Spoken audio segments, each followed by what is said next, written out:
Boa noite a todos.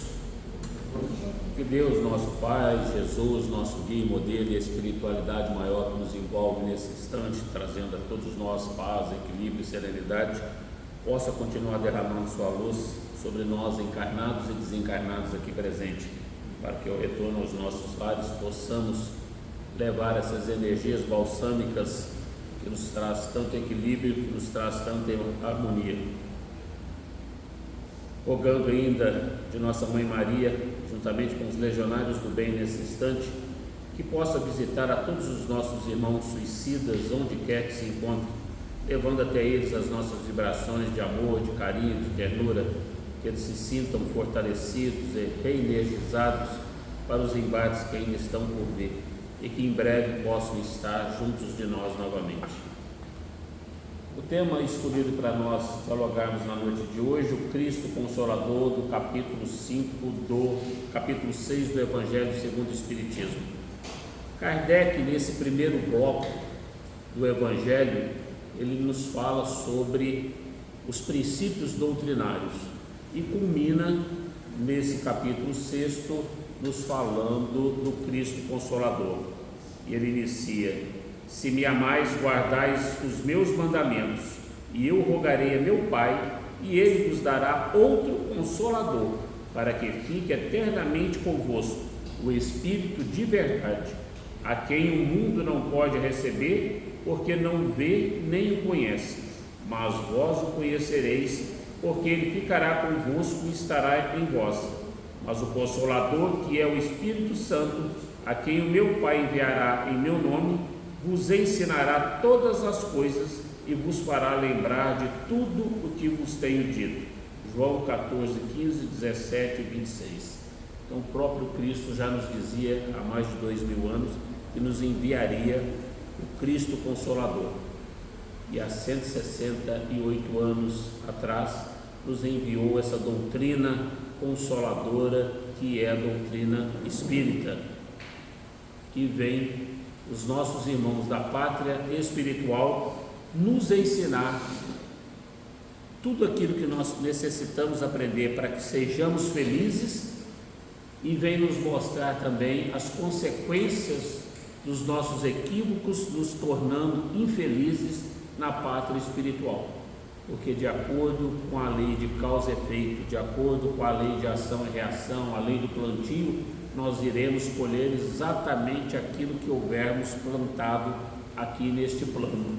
Então, por isso que nós questionamos: o Espiritismo, ele pode nos consolar? Como que o Espiritismo pode nos consolar?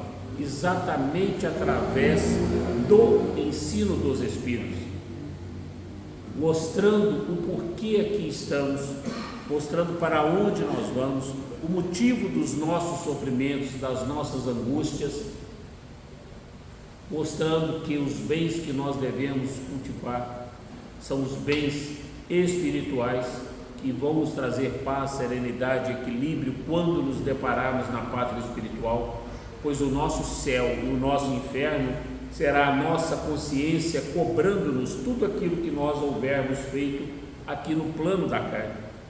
Não vai ser Deus apontando o dedo, não vai ser o Cristo nos criticando, apontando o dedo, não vai ter um fogo nos queimando a vida inteira, e nem vai ter um paraíso com anjos tocando harpa para nós dormirmos o resto da vida. Muito pelo contrário.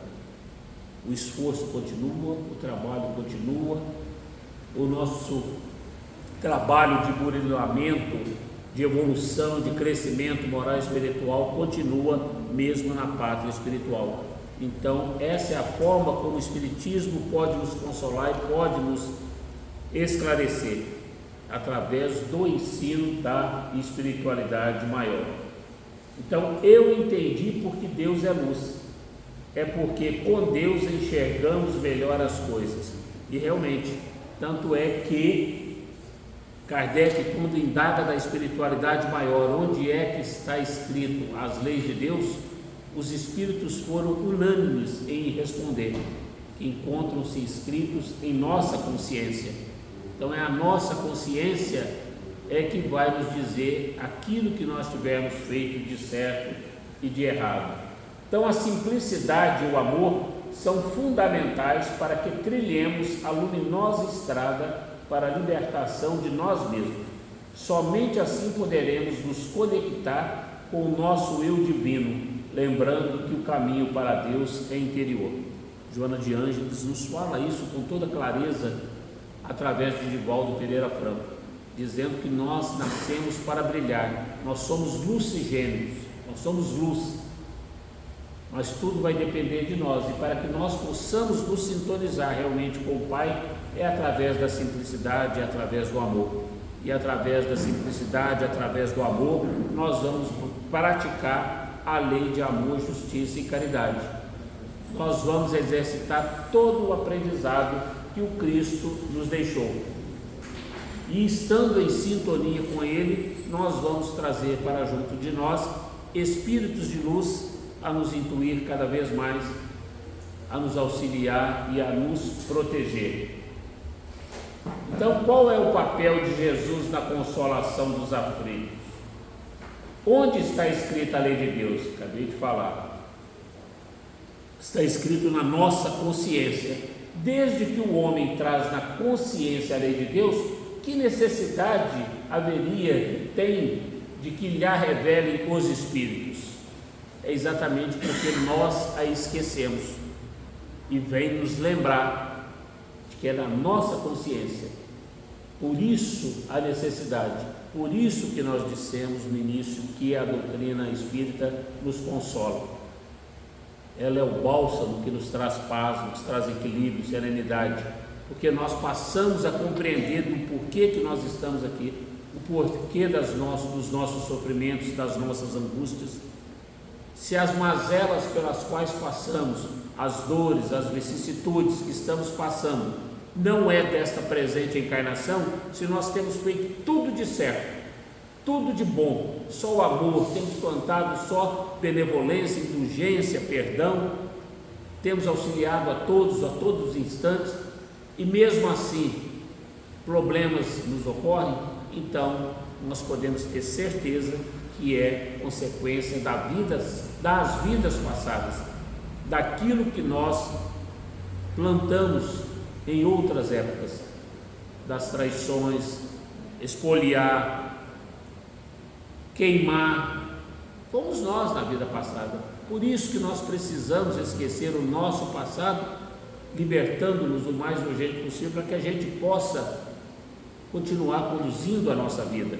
Nós não podemos viver no passado. O Haroldo Dutra tem um ensino que é grandioso. O carro, ele tem dois para-brisa, dois refletores pequenos, e tem um para-brisa enorme. Por quê? Para que a gente possa olhar para frente e não ficar, dois retrovisores pequenos.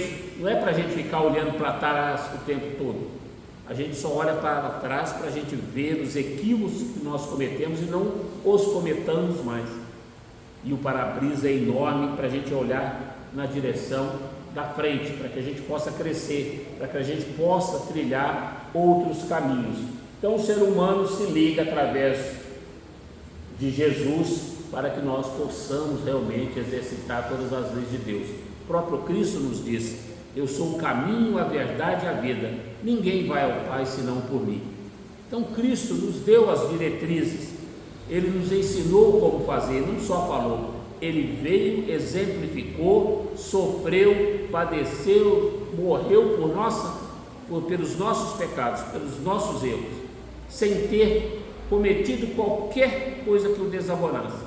Mesmo assim, foi crucificado entre dois ladrões e disse as suas últimas palavras derradeiras: Pai, perdoa, eles não sabem o que fazem.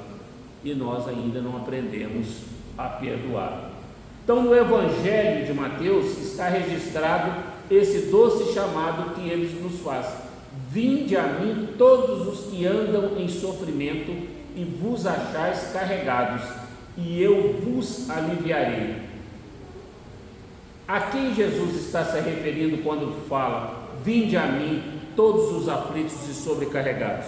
A cada um de nós em particular, com os nossos erros, as nossas dúvidas, com as nossas angústias, nossos sofrimentos, nossas doenças, nossas inquietudes.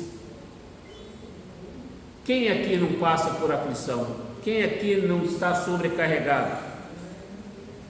No capítulo 5 do Evangelho, o próprio Cristo nos disse: no mundo só tereis aflições, não saireis deste plano até que pagueis o último jota e o último ceitil.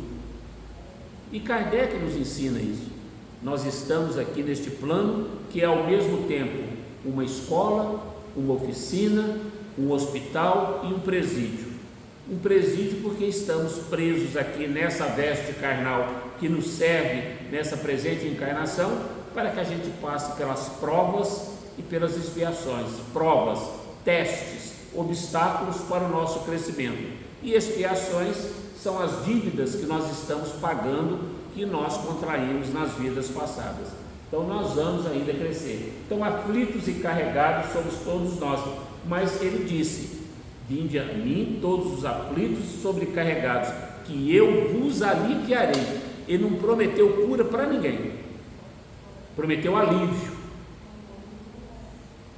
ajudar a carregar a nossa cruz quando ela estiver muito pesada, mas cura ele não prometeu para ninguém. Na fala eu vos aliviarei, ele traz a promessa do alívio das nossas dores, que se dará a partir do momento em que nos sintonizarmos no padrão do Cristo.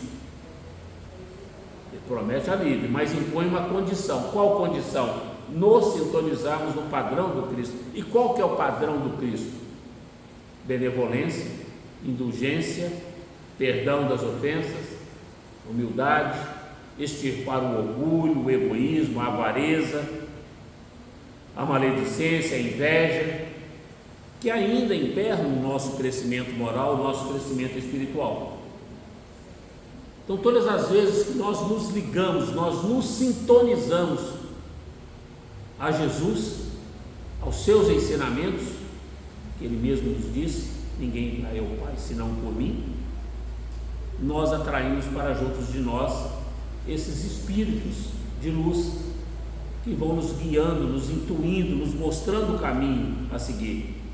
Quem não lembra aqui, quando criança, quando os nossos pais nos ensinavam: ouve o anjo da guarda, mas normalmente a gente ouve o capetinha, que nos leva para a porta larga, o anjo da guarda nos leva para a porta estreita. Nós somos intuídos o tempo todo. Nosso anjo da guarda fica feliz quando nós acertamos a direção, mas se entristecem todas as vezes que nós cometemos equívocos, quando nós vamos de encontro às leis de Deus. Então nós temos que pensar naquilo que nós estamos fazendo para a nossa própria evolução.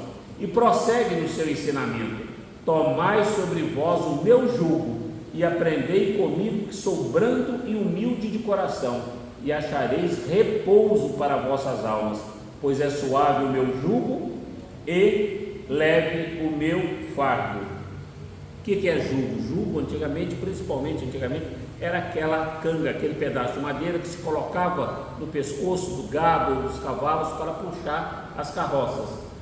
Na época do Cristo, jugo, servidão, sinônimo de servidão, porque o povo judeu estava vivendo na escravidão. Por isso que ele disse que o meu jugo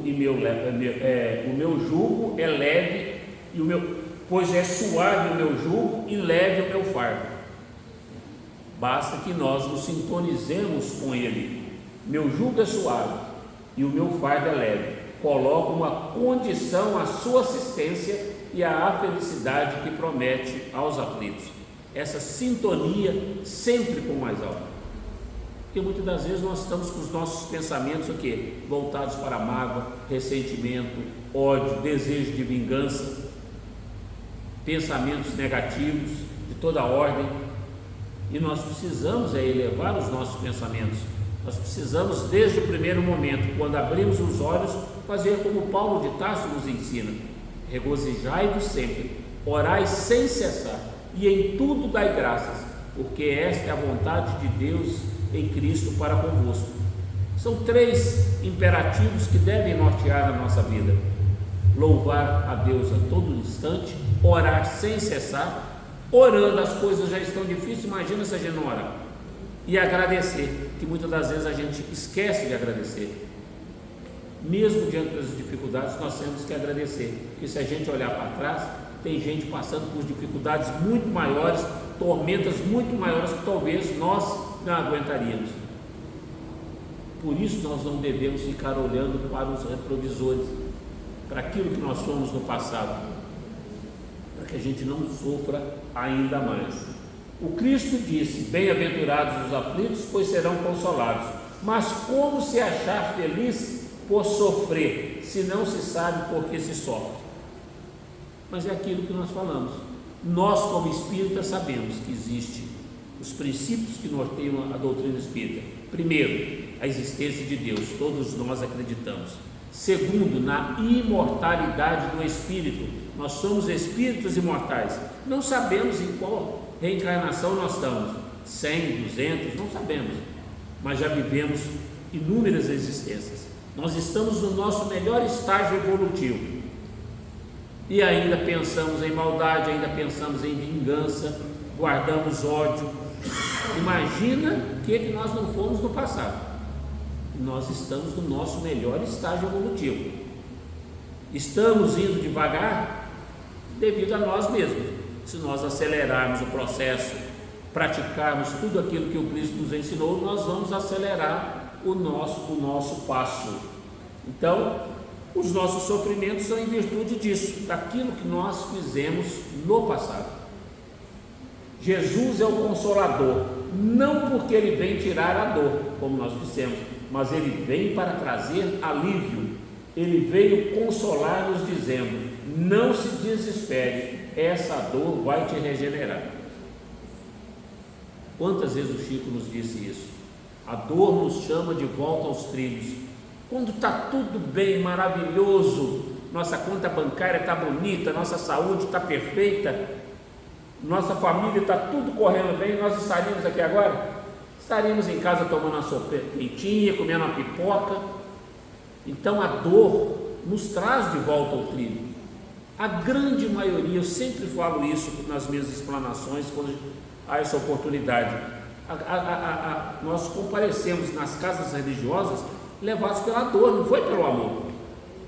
A grande maioria de nós, raros, lógico que teve, mas raros são aqueles que compareceram a uma casa religiosa, seja espírita, seja protestante, evangélica, católica, levado pelo amor, foi movido pela dor. Quando a água bate no pescoço, aí a gente grita por Deus, aí a gente acredita em Deus, aí a gente aumenta a fé, a esperança, a gente pede socorro, grita. Somos nós, e a gente não vai mudar tão cedo. Então a proposta de Jesus para caminharmos para Deus é por meio do desenvolvimento das nossas virtudes. E a primeira que Ele nos fala, aprender a perdoar. Por quê? Perdoar liberta-nos das dores que nos afligem, porque aquele que nos causou mal não está nem lembrando que causou mal para nós. Quem bate esquece.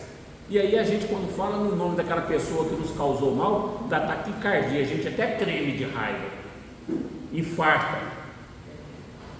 E eu não canso de falar, já repeti isso aqui várias vezes, né? 80% dos cânceres são causados por mágoa, ressentimento, ódio, desejo de vingança. Você encontraram outras doenças, gastrite, úlcera, nervosa. Então, o perdão liberta é a nossa. Perdoar não é esquecer. Porque como é que eu vou esquecer alguém que fez mal para mim, para minha família? Como é que eu vou esquecer quem me traiu?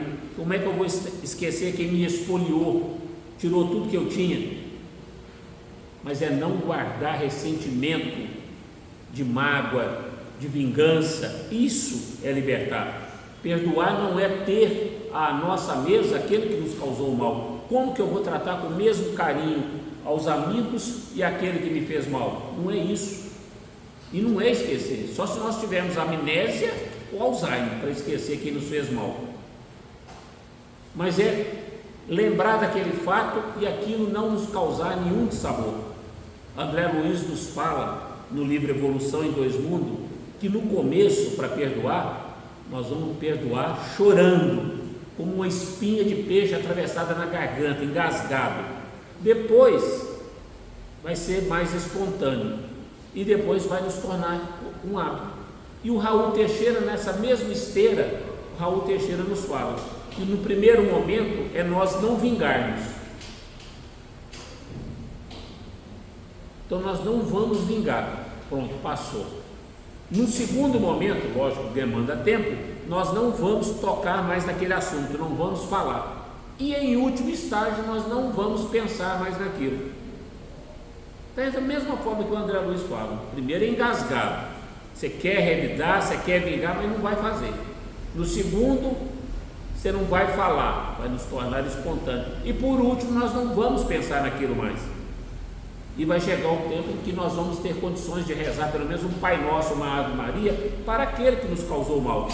Se ele estivesse dando bem na vida, nós vamos, parabéns, nós não vamos ter inveja, nem vamos desejar o seu mal. Isso é perdoar, é nós nos libertarmos dessas algemas que nos prende à pessoa que nos causou mal. Porque se nós desencarnarmos, levando para a pátria espiritual essas mágoas, esse sentimento de vingança, de ódio, seremos nós amanhã os obsessores a serem tratados nas reuniões mediúnicas. E nós vamos querer isso? Eu acho que eu disse isso aqui também em outra oportunidade. Quem aqui guarda comida estragada na geladeira em casa? Ninguém, a gente joga fora, não é? Por que nós vamos guardar lixo no nosso coração? Mágoa, ressentimento é lixo, que só nos faz mal. Mas é fácil perdoar? Lógico que não é, mas nós temos que exercitar, para a gente libertar, para a gente ter paz de espírito, poder deitar e ter paz, ter consciência tranquila. Outra virtude, dar a outra face. Quando Cristo disse para a gente mostrar a outra face, não foi porque a gente vai apanhar na esquerda e vai virar à direita, não. Nós temos o direito da autodefesa. Mostrar a outra face é a da compaixão, é da misericórdia. É nós mostrarmos a face superior nossa, que nós não vamos vingar. Essa é mostrar a outra face. A pessoa nos causa mal, a gente, se puder, paga com o bem. É o que o Cristo espera, que a gente pague com o bem. E ele, nessa esteira de ensinamento, ele ainda nos fala: se te pedir a capa, dá-lhe também a túnica. Se ele pedir para andar com ele 1000 passos, ande 2000. Que a gente possa ter compaixão, misericórdia, tolerância para aquele irmão. É um irmão doente. Nós não conseguimos ainda, muitas das vezes, exercitar isso, mas o Cristo exercitou em toda a sua plenitude. Não são os sãos que precisam de médicos, são os doentes, somos todos nós, que ainda estamos adoentados, porque carregamos egoísmo, carregamos orgulho, avareza, cupidez, inveja, maledicência, mágoa. Somos nós precisamos desse médico, desse Cristo próximo de nós, trazendo alívio, trazendo conforto. Amar os inimigos é difícil, então a gente primeiro tem que aprender a nos amar. Não é questão de egoísmo, nós precisamos amar a nós primeiro, para que nós consigamos amar o próximo, para aí sim nós conseguimos amar os inimigos. Veja que Kardec colocou tudo numa sequência lógica no Evangelho, lá no capítulo 11, amar ao próximo como a si mesmo, para depois a gente aprender no capítulo 12, amar os inimigos. Como que eu vou amar o inimigo se eu ainda não me amo, se eu ainda não amo o meu próximo? Então nós temos que aprender. Isso é gradativo. Cada um de nós estamos num estágio evolutivo. Nós não podemos ainda exigir do outro aquilo que ele não tem condições de dar. Cada um dá daquilo que tem condições. Uns, nada o magoa, nada os entristece. Gandhi, quando foi indagado como que ele fazia para perdoar as ofensas, as mágoas, ele disse: nada. Aí perguntaram: mas você não consegue perdoar? Ele falou: não é que eu não consiga perdoar, nada que me façam, nada que falem para mim vai me tirar minha paz, o meu sossego. Se for verdade, eu vou ter que engolir. Se for mentira, azar de quem está falando. A falta é dele, a dívida é dele, não minha. Então nada me tira a paz. Alguma coisa tirava a paz do Chico? Quantas vezes o Chico foi maltratado? Quantas vezes o Chico foi caluniado? E nem por isso tirou-lhe a paz. Ele simplesmente orava por aqueles. E retribuir o mal com o bem. São virtudes que nós precisamos adquirir. É fácil perdoar, dar a outra face, amar os inimigos? Não é fácil. Nós estamos no estágio evolutivo, nós somos espíritos endividados com as leis de Deus, nós somos espíritos de terceira grandeza, como nos ensina Kardec na questão 101 do Livro dos Espíritos. Nós somos espíritos ainda retardatários. Dia chegará que nós habitaremos mundos ditosos, dia chegará que nós seremos os anjos guardiões daqueles irmãos que estão começando a sua senda evolutiva, seja no mundo primitivo, seja no mundo de provas e expiações. Nós seremos os anjos guardiões. Hoje nós necessitamos desses anjos guardiões que nos tutelam a existência, que foram os nossos avalistas para que nós aqui chegássemos. E nós, pela benesse do esquecimento, chegamos aqui, esquecemos das dívidas que nós falamos que íamos dar conta. Lá para nós, não, isso aqui eu pode achar que eu vou, eu dou conta. Isso aqui, não, isso aqui eu dou conta. Aí chega aqui, a gente não dá conta. Quantos irmãos nossos sucumbem no primeiro percalço pelo suicídio? E aí agravam ainda mais a situação. O que nós temos que pensar, lembrar sempre que nós somos espíritos imortais. A nossa verdadeira pátria não é aqui, é a espiritual. Nesse momento nós estamos aqui como matéria, para burilar essas nossas imperfeições, mas nós vamos voltar para o mundo espiritual. Mas muitas das vezes nós trocamos, nós achamos que nós somos matéria e que nós vamos fazer um estágio lá na pátria espiritual. Não, é o contrário, nós estamos fazendo um estágio aqui para evoluir, para regressarmos à pátria espiritual. Então buscamos caminhos da distração que voam com o vento, montamos nossos sonhos nas altas expectativas que certamente se desfazem em frustrações. Quantas vezes projetamos filhos perfeitos, esposas e maridos perfeitos, família perfeita, vida perfeita? Também não encontraremos esperança no dinheiro, no carro do ano, no status financeiro, porque nenhum deles tem o poder de enxugar as lágrimas de uma família que tem usuários de drogas, de alguém que tem seus dias contados por causa de uma doença terminal ou de uma mãe que acabou de perder seu filho. Dinheiro não traz felicidade e muitas das vezes a gente acha, não, se não traz a gente compra. Será? Então a gente tem que observar. Eu já falei esse exemplo aqui também outras vezes. Roberto Carlos, eu tinha uns 15 anos, 18 anos quando assisti uma entrevista dele. Na época ele tinha 3 iates, Lady Laura 1, 2 e 3, tudo com torneira de ouro, não sei o que, e ele falou que venderia tudo para que o filho dele enxergasse de novo. Então não é o dinheiro que traz felicidade, é paz de consciência, como nos fala Santo Agostinho, é a consciência tranquila. Por isso que quando Kardec indaga dos imortais, dos espíritos, onde está escrita a lei de Deus? E eles foram unânimes em responder, na nossa consciência. Porque quando a gente faz alguma coisa de errado, realmente quando a gente deita e põe a cabeça no travesseiro, a gente fica remoendo. Consciência pesada. Então onde está a nossa esperança? Em quais bases nós construímos a nossa esperança? Onde está a nossa paz? Em nós. Nós somos os artífices da nossa felicidade. Não é o dinheiro, não é o carro do ano, não é a fazenda cheia de gado, não é o marido perfeito, a esposa perfeita, o filho perfeito, mas em nós.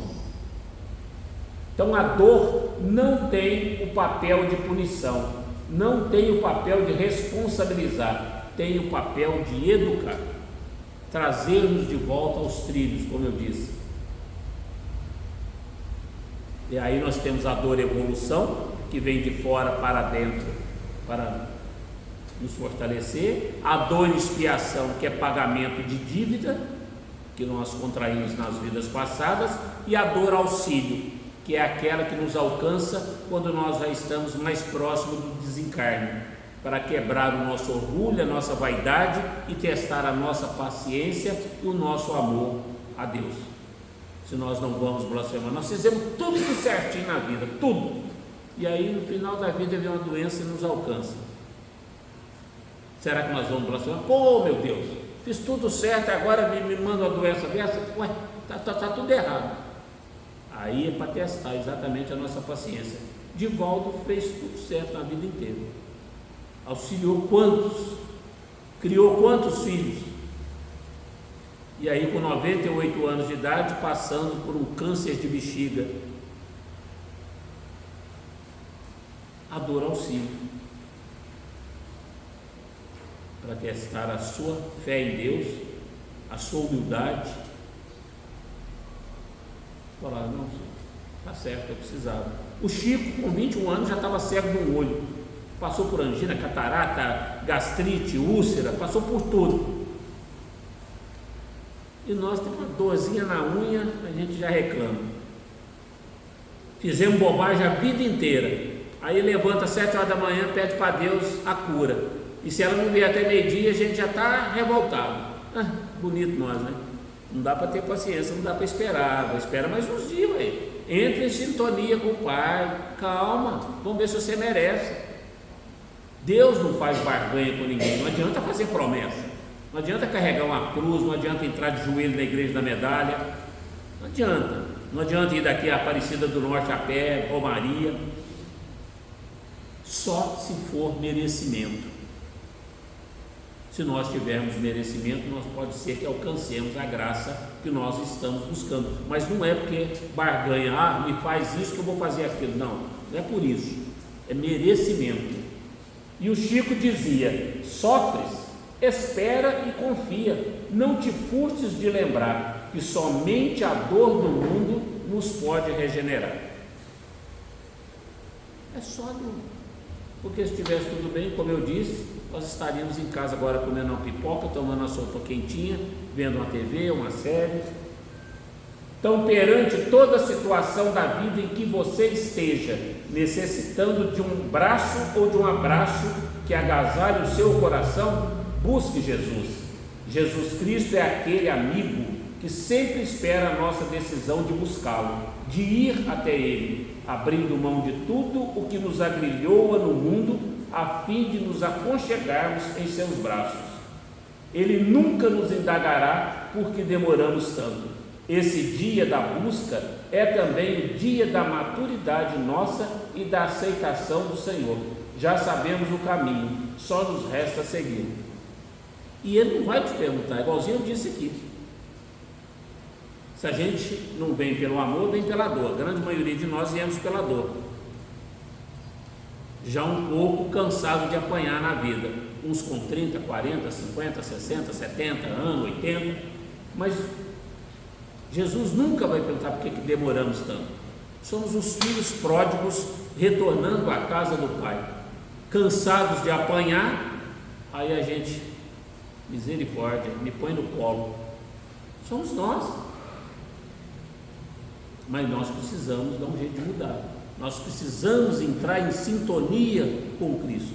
Por isso que Ele falou, venham até mim todos os aflitos e sobrecarregados, que eu vos aliviarei. Meu jugo é leve, meu fardo é suave. Mas Ele impôs uma condição, que nós nos sintonizemos na sintonia dEle, de amor, de bondade, de caridade, e é o que muitas das vezes nós não fazemos. Muito será cobrado a quem muito foi dado. Nós já sabemos qual o caminho trilhar. Se nós não fazemos, quando Ele curava, Ele dizia, sua fé te curou, mas vá e não peques outra vez, para que não te aconteça coisa pior. Muitas das vezes a gente vem numa casa religiosa como essa, encontramos a cura para as nossas aflições, para as nossas angústias, e aí a gente vai embora e não volta, até que aconteça coisa pior, porque a gente não segue o caminho, e aí a gente volta de novo. Então, que a gente possa pensar nas nossas atitudes, nos nossos pensamentos, nos nossos sentimentos, para que nós possamos trilhar o mais rápido possível essa escada evolutiva de Jacó, que a cada um de nós está reservado, para que nós cheguemos ao seu último degrau o mais rápido possível e possamos habitar mundos ditosos, de paz, de luz, de serenidade e de equilíbrio. Que Jesus possa nos abençoar, que Maria, nossa mãe, possa cobrir-nos com o manto sagrado que cobriu Jesus e possa nos conduzir de volta aos nossos lares, envoltos nesta paz, nessa energia, nessa luz que recai sobre este ambiente nesse instante, e que tenhamos uma semana muito abençoada de paz e harmonia.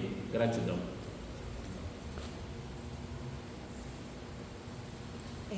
Não desliga.